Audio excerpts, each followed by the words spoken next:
तो किसी मित्र ने पूछा है कि आप रिसर्च कैसे करते हैं और ये इनसाइट्स कहाँ से आते हैं?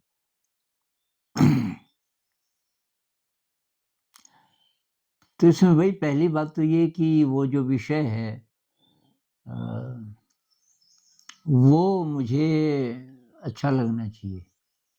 मैं तभी उसमें आगे बढ़ता हूँ कि वो मेरे दिल को बहुत अच्छा लगे। और उसके बाद तब उससे रिलेटेड मैं क्या बोलना चाहता हूँ, मेरे मन में क्या है, एक तो वो बात है। अब कुछ औरों के ओपिनियंस, कुछ बड़े-बड़े विद्वान क्या उन्होंने बोला इस पे। तो कोई कितना भी बड़ा विद्वान हो या संत हो, अगर उनकी बात मुझे अच्छी नहीं लग रही, तो मैं उसको नहीं लेता। तो उदाहरण के लिए कमेंट में किसी ने बोला कि ये विपस्सना मेडिटेशन में तो शरीर पे फ़ोकस करते हैं, आप भी यही बोलते हो कि शरीर पर भी फ़ोकस करो, बल्कि शरीर ही ज़्यादा है। विपस्सना मेडिटेशन में आनापानसति पहले साँस है, उसके बाद शरीर पे कि कृष्णमूर्ति जी तो बोलते ही नहीं। तो मैंने कहा भी वो नहीं बोलते जो भी कारण होगा, लेकिन मैंने तो प्रैक्टिकल किया है, मैं तो ध्यान कर रहा हूँ कब से। अब जो कृष्णमूर्ति जी बोलते हैं विचारों को देखो, वो मेरे लिए अभी भी बहुत एडवांस्ड है कि मैं उसी से अ, ध्यान में चला जाऊँ, तो वो मुझे बहुत मुश्किल लगता है और विचार कई बार बंद होते भी नहीं। लेकिन शरीर पे फ़ोकस करो तब विचार गायब होने लगते हैं। फिर मैंने कहा भई कृष्णमूर्ति जी ने जो बोला वो बोला, बुद्ध क्या कहते हैं? तो बुद्ध तो यही बोल रहे हैं। तो ये कुल मिला के मुझे ठीक लगना चाहिए केवल इंटेलेक्चुअली नहीं। जिस चीज़ को मैं दिल से रियल लाइफ़ से रिलेट नहीं कर पाता, मेरे अनुभव, अपने अनुभवों को सामने रख के, तो उस पे भी मैं नहीं बोलता कि भई ये तो अब केवल इंटेलेक्चुअल है। इसका प्रमाण क्या है? प्रमाण बाहर नहीं, प्रमाण अपने अनुभव में होना ज़रूरी है थोड़ा ना थोड़ा। तो मैं आपको एक उदाहरण देता हूँ कि कैसे लिंक बनते हैं, इनसाइट्स कैसे आते हैं।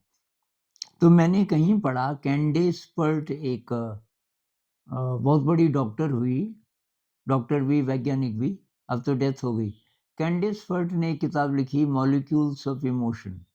तो मुझे उसकी कोटेशंस मिली कुछ और वो कहती हैं कि जो हमारा अनकॉन्शियस माइंड है और सबकॉन्शियस माइंड है, इन दोनों को वो लगभग एक साथ लेती है, तो वो सारे शरीर में फैला है। मतलब हमारा जो जिसको हम ब्रेन बोलते हैं, वो केवल हमारे सिर के अंदर नहीं है, बल्कि सारे शरीर में भी फैला है।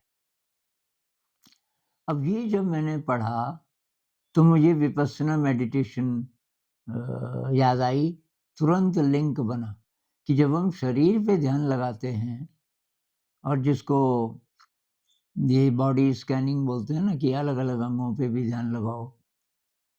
तो मैंने कहा हम अपने सबकॉन्शियस, अनकॉन्शियस के साथ काम कर रहे हैं उस स्थिति में। वो लिंक बना और फिर ये भी कहते हैं विपस्सना में गोयनका जी भी बोलते हैं कि हमारे जो बहुत गहरे संस्कार हैं, संखार बोलते हैं पाली भाषा में, वो बाहर निकलते हैं। ध्यान से संखार बाहर निकलते हैं, तो वो जो पेन है, शरीर में दर्द है, वो इसलिए महसूस होता है। दर्द मतलब उसका बायोलॉजिकल पैरेलल है एक तरीके से। अ, तो ये और कैंडेस वर्ट जो बोलती है कि सारे शरीर में है, उसका लिंक बना। तो इस तरीके से लिंक बनते जाते हैं। मुझे पता चला कि जब हम खुश होते हैं, तो खुश होते हैं, प्रेम में होते हैं, शांत होते हैं, आनंदित होते हैं, तो ये न्यूरोकेमिकल्स हमारे ब्रेन में ज़्यादा बनते हैं और वो बैलेंस में होते हैं। तो उसमें है आपका ये डोपामिन, बहुत लोग जानते हैं डोपामिन को, और ऑक्सीटोसिन। तो ऑक्सीटोसिन होता है जब माँ बच्चे को दूध पिलाती है, तो कहते हैं माँ को जो अनुभूति होती है उसका जो पैरेलल है न्यूरोलॉजी की भाषा में, तो ये ऑक्सीटोसिन ज़्यादा होता है उस समय, और ये बहुत अच्छा रसायन है। अ, उसी तरीके से एक बहुत फ़ेमस है सेरोटोनिन, ये ज़्यादा बनता है। और ज़्यादा और बैलेंस्ड 2 चीज़ें हैं, केवल ज़्यादा नहीं, ज़्यादा और बैलेंस्ड। और एक एंडोर्फिन है, तो एंडोर्फिन क्या है कि जैसे बहुत ज़्यादा कोई दौड़े, ये जो धावक होते हैं, तो उनमें बनता है। लेकिन इसमें मतलब खुशी का एहसास होता है।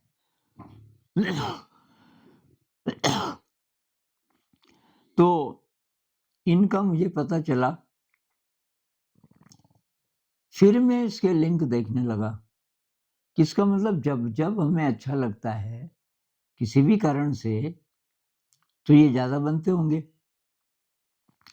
तो अब क्योंकि मैं शिक्षा में काम कर रहा हूँ इतने सालों से, तो मैं उससे भी रिलेट करता हूँ। भई बच्चे कहानी में बहुत रुचि लेते हैं। क्या कहानी सुनते समय, और फिर कहानी कैसे सुनानी चाहिए, मैं अक्सर कहानी सुनाता हूँ स्कूल में। तो मुझे बहुत अच्छा लगता है सुनाने में। लेकिन बच्चों को सुनने में इतने तल्लीनता से क्यों सुनते हैं? क्या ये न्यूरोकेमिकल्स उस समय ज़्यादा बनते होंगे? और मुझे बहुत आश्चर्य हुआ कि ऑक्सीटोसिन बहुत मात्रा में बनता है, जब आप कहानी सुन रहे होते हैं। उसके साथ ही और भी बनते हैं, लेकिन ऑक्सीटोसिन बहुत ज़्यादा बनता है। तो इससे फिर लिंक हुआ कि शिक्षा में कौन-कौन सी ऐसी चीज़ें हैं जो बच्चे के अच्छे रसायन को बढ़ाएँगी। और ये जो डर का माहौल होता है ज़्यादातर स्कूलों में, तो फिर उससे क्या बनते होंगे? तब मैंने और न्यूरोट्रांसमीटर्स का पता लगाया, और ये जो ट्रॉमेटिक एक्सपीरियंसेस होते हैं, फिर तो नेगेटिव वाले कौन से हैं, पॉज़िटिव वाले कौन से हैं, किस-किस परिस्थिति में। वैसे तो सब मिलके चलते हैं। कोई भी अनुभव है, उसमें इन सब का कुछ न कुछ योगदान होता है। किसी चीज़ को बढ़ाने का, किसी चीज़ को रोकने का, इन्हिबिट करने का, इत्यादि।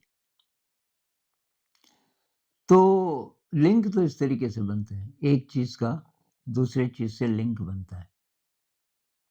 अब इंटरनेट है, लेकिन उसमें आप क्या टाइप करोगे, उस हिसाब से होगा।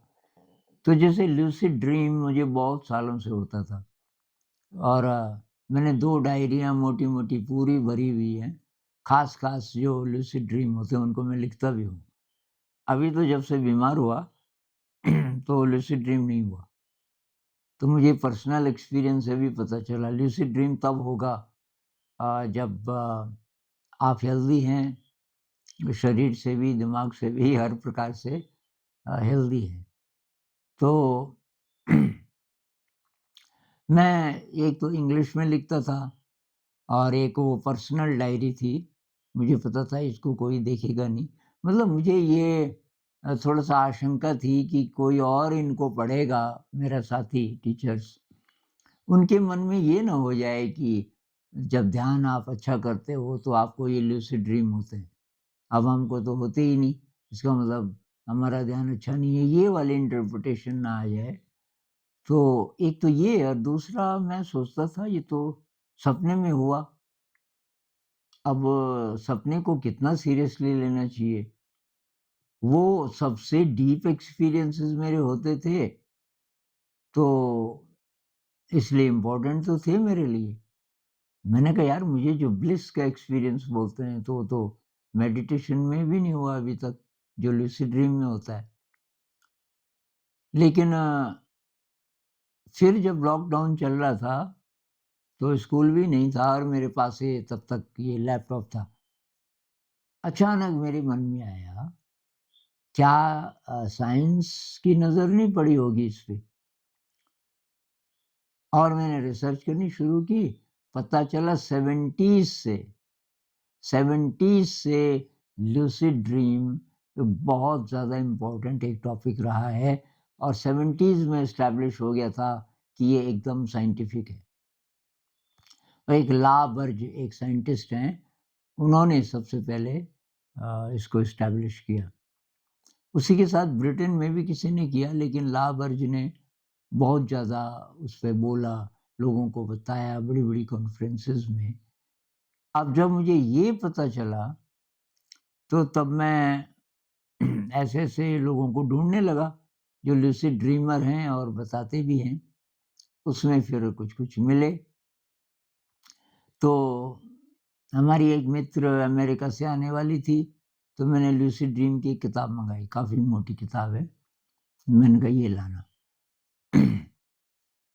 फिर रॉबर्ट वैगनर एक हैं, बहुत कमाल के लूसिड ड्रीमर, अभी 60 साल से तो ऊपर के होंगे और वो बड़ी-बड़ी कॉन्फ्रेंसेस देते हैं, और उसमें बोलते हैं।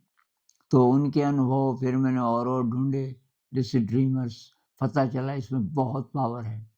फिर एक बुद्धिस्ट कोई मंक, बहुत सीनियर, तो उसकी स्टेटमेंट क्या थी, वो कहते हैं कि लूसिड ड्रीम में 1 मिनट का मेडिटेशन हो जाए, तो वो जागे हुए में आपका 10,000 घंटे के मेडिटेशन के बराबर है।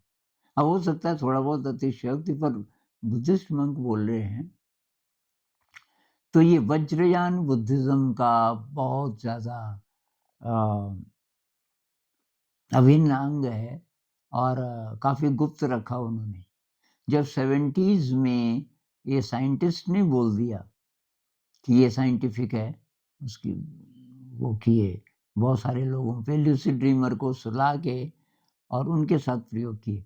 तो तब वज्रयान बुद्धिज़्म वालों ने बोला ये तो 1000 साल से हम जानते हैं, पर हम ऐसे बोलते नहीं थे। तो वज्रयान बुद्धिज़्म में क्या बोलते हैं कि पहले ध्यान सीखो, फिर लूसिड ड्रीम सीखो, तब ड्रीम में ध्यान करना सीखो इत्यादि। तो ये सारी बातें मुझे पता चली और तब मैं इनका उपयोग करने लगा।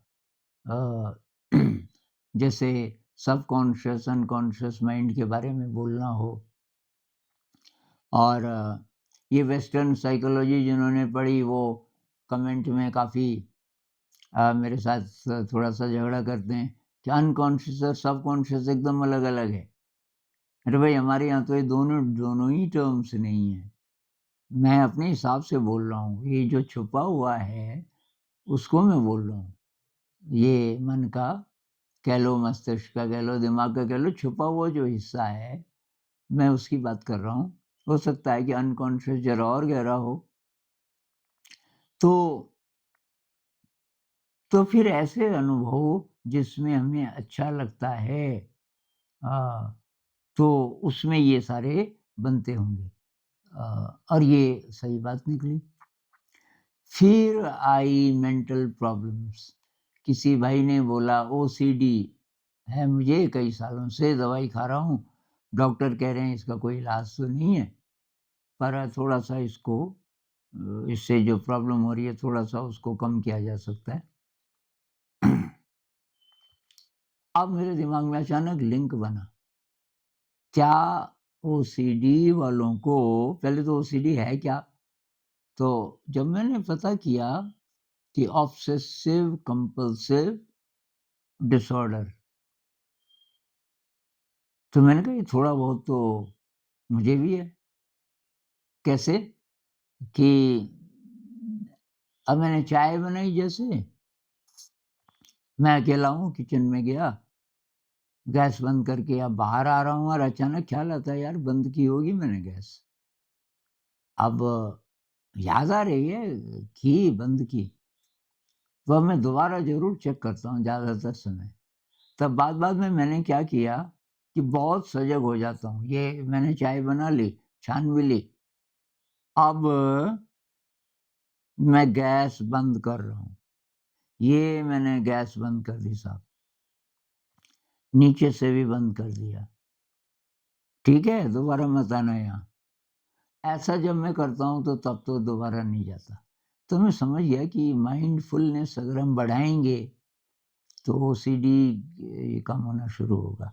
लेकिन जब ओसीडी होता है तो ये जो हैप्पी न्यूरोट्रांसमीटर्स और हार्मोन्स इनको कह सकते हैं, ये कम होते होंगे क्या? और पता चला कि जो सेरोटोनिन है और डोपामाइन है, मुख्य रूप से ये 2 हैं। इनमें भी सेरोटोनिन का बहुत बड़ा रोल है अ, इन चीज़ों में, मतलब ये कम हो जाता है, ठीक से काम नहीं करता। फिर कुछ और डिसऑर्डर्स आए, ओसीडी पे मैंने एक बनाया, उसका नाम रखा लाख दुखों की एक दवा। अंत में मैं वही बोलता हूँ, भाई मेडिटेशन करो, कर सको तो। नहीं कर सको तो प्राणायाम से शुरू करो, ज़रा और ठीक-ठाक हो जाओगे तो तब मेडिटेशन भी कर पाओगे। तो अब जो भी डिसऑर्डर होता है, पहले मैं ये पता लगाता हूँ कि अगर ये डिसऑर्डर है, मेंटल डिसऑर्डर है, तो सेरोटोनिन या तो कम होगा या तो इम्बैलेंस में होगा। तो ये अल्जाइमर्स डिज़ीज़ और ऐसे-ऐसे कुछ-कुछ डिसऑर्डर्स 5-6 प्रकार के आए, बाइपोलर पता नहीं। तो हर एक में ये चीज़ निकली। तो तब मैं समझ गया कि ज़िंदगी को ठीक-ठाक रखना है, थोड़ा खुश रहना है, आनंदित रहना है, तो ये सारे केमिकल्स होने चाहिए आपके ब्रेन में और वो बैलेंस्ड होने चाहिए। फिर ख़्याल आया मेडिटेशन से तो फिर ये सब होना चाहिए, क्योंकि मेडिटेशन तो लाख दुखों की एक दवा है और एग्ज़ैक्टली वही निकला कि भई जो लोग मेडिटेशन करते हैं, तो ये ऑक्सीटोसिन, डोपामाइन, सेरोटोनिन ये ज़्यादा मात्रा में होते हैं, बहुत बैलेंस्ड होते हैं। तो ये कैसे एक चीज़ दूसरी चीज़ से लिंक करती है। अ, और फिर मैं उसको शिक्षा से ज़रूर रिलेट करता हूँ कि भई शिक्षा में उसका अब जैसे उदाहरण के लिए ना, मैं रंग क्यों डालता हूँ? मैं आपको एक और उदाहरण देता हूँ। मान लीजिए कि ये सवाल है आपके पास। ये सवाल है कि भई ये एक त्रिभुज है और इस त्रिभुज पर ये अर्धवृत्त बने हैं। एक ये है और एक ये है। और सवाल ये है कि इसका क्षेत्रफल दिया हुआ है, इस अर्धवृत्त का। आपको इसका निकालना है। तो एक तो भाषा थोड़ा ज़्यादा लिखनी पड़ रही है कि भई ये एबीसी एक त्रिभुज है, इसकी इस साइड पे और इस साइड पे अर्धवृत्त बने वगैरह-वगैरह। अगर इसी सवाल को ऐसे पेश किया जाए, पहले तो देखते ही थोड़ा-सा कुछ हो रहा है। फिर मैंने पता किया रंग से कुछ होता होगा? बिल्कुल रंग से कुछ होता है। रंग से ये अच्छे वाले जो न्यूरोट्रांसमीटर्स हैं, हार्मोन्स हैं, वो थोड़ा ज़्यादा बनने शुरू हो जाते हैं, मन ज़रा-सा खुश हो जाता है, केवल रंग को देख के। है तो ये गणित। तो गणित में भी जिससे लोग डरते हैं, कैसे हम अ, कैसे हम थोड़ा-सा रस पैदा करें। अब रंग डाल दिए तो आप कुछ मत बोलो, ये समकोण त्रिभुज है वो तो दिख ही रहा है। तो भई लाल वाले अर्धवृत्त का क्षेत्रफल इतना है, तो हरे वाले का कितना होगा? अब आप दूसरी भाषा में बोल सकते हो, जो कि आप बोल नहीं सकते बिना रंग के। और इतने में ही काम चल गया। लाल अर्धवृत्त का इतना है, हरे का कितना होगा? तो इसीलिए मैं ये बहुत ज़्यादा करता हूँ। ये ज्योमेट्री, क्योंकि इसमें ये कला है एक प्रकार से, उसमें रंग डालता हूँ।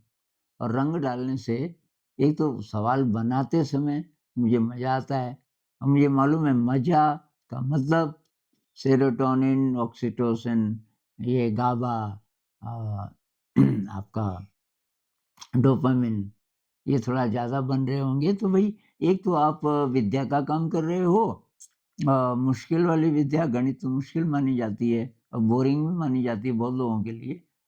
उसी से आप ये अच्छी चीज़ें पैदा कर ले रहे हो। तो ये जो विज्ञान पक्ष और कला पक्ष की मैं बात करता हूँ शिक्षा में, तो अब उसका लिंक इससे इससे भी है। इससे मैं उसको लिंक करता हूँ कि भई कला पक्ष कम हो गया। कला पक्ष कम हो गया तो डोपामाइन कम हो गया, सेरोटोनिन कम हो गया, ऑक्सीटोसिन कम हो गया। टीचर की ज़िंदगी से भी रोज़-रोज़ कम हो रहा है क्लास जब-जब बोरिंग होती है और बच्चों की भी ज़िंदगी से। तो मेरा वो कुछ न कुछ अनुभव होना चाहिए, ज़रा सही-सही, तो तब मैं एक तो रिसर्च शुरू करता हूँ। दूसरी बात किस चीज़ का लिंक कहाँ दिखाई दे रहा है, मैं ये इंतज़ार नहीं करता किसी और ने भी बोला। कई चीज़ें मैं बोलता हूँ, मुझे कहीं नहीं मिली अभी। अ, क्योंकि लेकिन वो उसका प्रमाण मैं पता कर लेता हूँ कि हाँ भई, ऐसे में ऐसा होता है। ये जैसे अभी तक अब बोला होगा तो मुझे नहीं पता कि भई जो कैंडिस फर्ट बोल रही हैं कि भई सारे शरीर में हमारा ब्रेन है एक तरीके से, दिमाग है या इंटेलिजेंस कह लीजिए। सारे शरीर में हर कोशिका में इंटेलिजेंस है। ये और इसका लिंक विपस्सना मेडिटेशन से।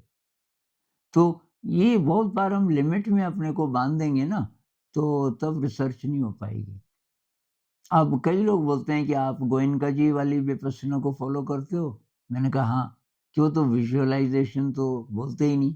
आप तो विज़ुअलाइज़ेशन भी कराते हो। विज़ुअलाइज़ेशन एक टेक्निक है ना कि कल जैसे कल्पना करो कि बचपन में आप जिस रास्ते से स्कूल जाते थे, वो रास्ता शायद अच्छी तरह याद होगा। उस पर आपका शरीर उस रास्ते से कुछ ऊपर अ, फ्लोट करते हुए जा रहा है और इससे विचार बंद हो जाते हैं बहुत जल्दी। फिर बहुत लोगों पर ये बहुत इफ़ेक्टिव रहा। मैंने कुछ शिविर किए बहुत साल पहले अ, और उसमें यही टेक्निक उनको रास आई कइयों को क्योंकि वो आँखें बंद करके उनको नींद आ जाती थी तुरंत। एक दूसरा क्योंकि आप ये जो विज़ुअलाइज़ेशन है, इसमें ये जो चित्र है मतलब जो आप इमेजिन कर रहे हो, वो आपको पकड़ के रखता है। तो आप कीजिए गोयनका जी तो बोलते ही नहीं। अरे मैंने कहा यार गोयनका जी जितना बोलते हैं उसका लाभ उठा लो, पर आप भी तो रिसर्च करो, तो डर क्यों रहे हो? तो कई विपश्यना वाले ना बोलते हैं कि उन्होंने बोला मिक्स मत करो, ये मत करो। उनके कारण होंगे, आप अपने प्रयोग करो भाई। अपने प्रयोग से आपको जब मदद मिली, ये विज़ुअलाइज़ेशन से मुझे बहुत मदद मिली, मुझे नहीं पता था विज़ुअलाइज़ेशन क्या होता है। फिर देखते हुए ध्यान करना, दृश्य को ध्यान से देखते हुए, इंद्रियाँ मतलब तो ये चीज़ें आई जैसे मुझे नींद आ रही है, तो मैं खिड़की के पास बैठ के ध्यान करता था। खिड़की से बाहर पेड़ दिखाई दे रहा है। तो अब फिर इस विषय पे मुझे बोलना हो कुछ प्रेज़ेंटेशन करनी हो तो ये लिंक इस तरीके से बनते हैं।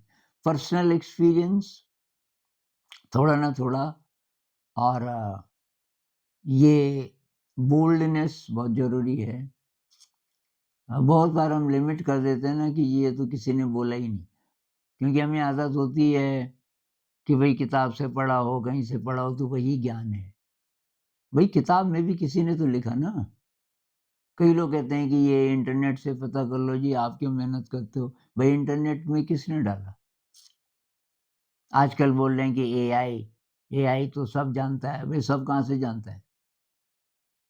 अब एआई ये बता सकता है कि मैं जहाँ पे बैठता हूँ, वहाँ से कैसा-कैसा दिखता है सामने कमरा। एआई में जो पहले से इन्फॉर्मेशन होगी, उसको बहुत नए-नए प्रकार से प्रेज़ेंट कर देता है। तो कई लोग जो डर रहे हैं, तो क्रिएटिविटी अगर आपके अंदर होगी, तो एआई से आपको मदद मिलेगी। अब जॉब्स खत्म हो रहे हैं वगैरह-वगैरह, वो तो और ढूँढने पड़ेंगे, लेकिन ये ऐसा खतरा नहीं है। लेकिन आपको भई क्रिएटिव होना पड़ेगा, ज़िंदा होना पड़ेगा और बहुत सारे लोग बहुत लेज़ी ढंग से जी रहे हैं। मतलब ब्रेन की जो कैपेसिटी है, नया-नया ढूँढने की तभी खुशी मिलती है ना, वो कुछ कम हो गया। तो रूटीन ज़िंदगी ऐसी बोरिंग सी बन गई बहुत लोगों की, उनके लिए एआई खतरनाक है। तो आपको क्रिएटिव होना पड़ेगा। तो रिसर्च का तो ये मेरा तरीका है और नए आइडियाज़ कहाँ से आते हैं, आप ब्रेन को खुला रखो एकदम, खुला रखो, लिमिट मत करो, बाँधो मत। बड़े से बड़े जो विद्वान हैं, बहुत रिस्पेक्टफुली सुन लो वो क्या बोलते हैं, लेकिन आपके गले कोई बात नहीं उतर रही, तो उसको अभी एक तरफ रख दो। इसका मतलब ये नहीं वो बात गलत है, पर आपको या तो समझ नहीं आ रहा है, आपके लिए अभी यूज़फुल नहीं है। जो आपको रेलेवेंट लगे और आपकी ज़िंदगी के अनुभव से कुछ न कुछ उसका लिंक बने, तो उसको लेके आगे बढ़ो। तो मेरे ख़्याल से कुछ-कुछ तो जवाब मैंने दे दिया इसका, इस पे और बात करेंगे। नमस्कार।